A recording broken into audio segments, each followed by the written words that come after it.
বনগাঁয় বর্ণাঢ্য মিছিল করে 3 তৃণমূল প্রার্থী মনোনয়ন জমা দিলেন। গাইঘাটা তৃণমূল প্রার্থী নরোত্তম বিশ্বাস, বাগদা তৃণমূল প্রার্থী মধুপর্ণা ঠাকুর এবং বনগাঁ দক্ষিণ বিধানসভার ঋতুপর্ণা আঢ্য এদিন মনোনয়ন জমা দেন। মনোনয়ন জমা দিয়ে নিজেদের জেতার সম্পর্কে 100% নিশ্চিত বলে জানান প্রার্থীরা।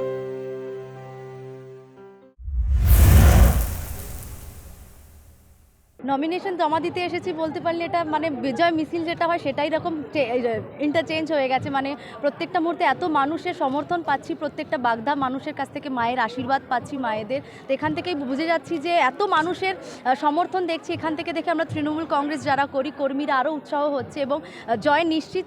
4 মেতে আপনারা সকলেই জেনে যাবেন রেজাল্টটা কী হবে। বারুইপুরে বর্ণাঢ্য মিছিলে মনোনয়ন জমা দিলেন তৃণমূল প্রার্থী লাভলি মৈত্র।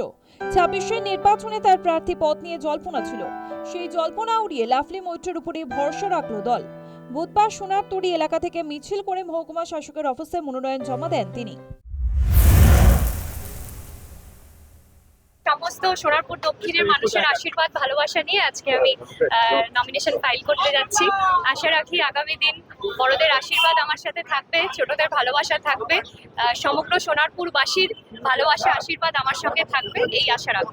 যেভাবে মিছিল করে এলেন কি বলবেন দলীয় সমর্থকদের উদ্দেশ্যে? মানুষের সমর্থন, স্বতঃস্ফূর্ত সমর্থন, এবং আমি আপ্লুত। আমি সত্যি এত ভালোবাসা সোনারপুরের মানুষের পেয়েছি গত 5 বছর। আমি জানি না আমি নিজেও এতটার যোগ্য কিনা, কিন্তু বরানগরে দীর্ঘদিনের নিকাশি ব্যবস্থা ও পানীয় জলের সমস্যা, এই ইস্যুতে বারংবার সরব হয়েছে বিরোধীরা। এবার নিকাশি ও পানীয় জলের সমস্যা সমাধানের প্রতিশ্রুতিতে এদিন মনোনয়ন জমা দেন বরানগরের তৃণমূল প্রার্থী Sayantika Bandyopadhyay. Development is a continuous process. কোনোদিনই আমরা বলতে পারবো না সব উন্নয়ন হয়ে গেছে। সবসময় উন্নয়নটা চালিয়ে যেতে হবে, যখন যেখানে প্রয়োজন সেইখানে কাজ করতে হবে, এবং সেই অনুযায়ী মমতা বন্দ্যোপাধ্যায়ের সরকার কাজ করেছে বিগত 15 বছর ধরে।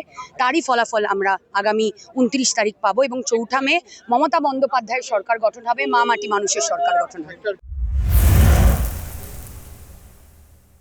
স্থানীয় কাউন্সিলরকে সঙ্গে নিয়ে দমদম কেন্দ্রে মনোনয়ন জমা দিলেন তৃণমূল প্রার্থী ব্রাত্য বসু। মনোনয়ন জমা দিয়ে বেরিয়ে বাঙালি বিরোধী বিজেপিকে হারানোর ডাক দেন ব্রাত্য।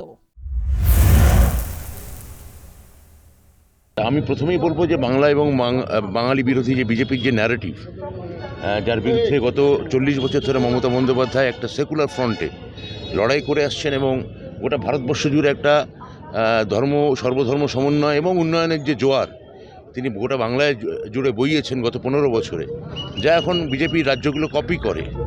সে উন্নয়নের ধারাকে অব্যাহত রাখতে হবে এবং বাংলাকে সর্বতোভাবে ধর্মীয় বিদ্বেষের যে কলুষ তা থেকে মুক্ত রাখতে হবে। এছাড়াও মনোনয়ন জমা দেন রাজারহাট গোপালপুর বিধানসভা কেন্দ্রে তৃণমূল প্রার্থী অদিতি মুন্সি এবং ব্যারাকপুর বিধানসভা তৃণমূল প্রার্থী রাজ চক্রবর্তীও। News time.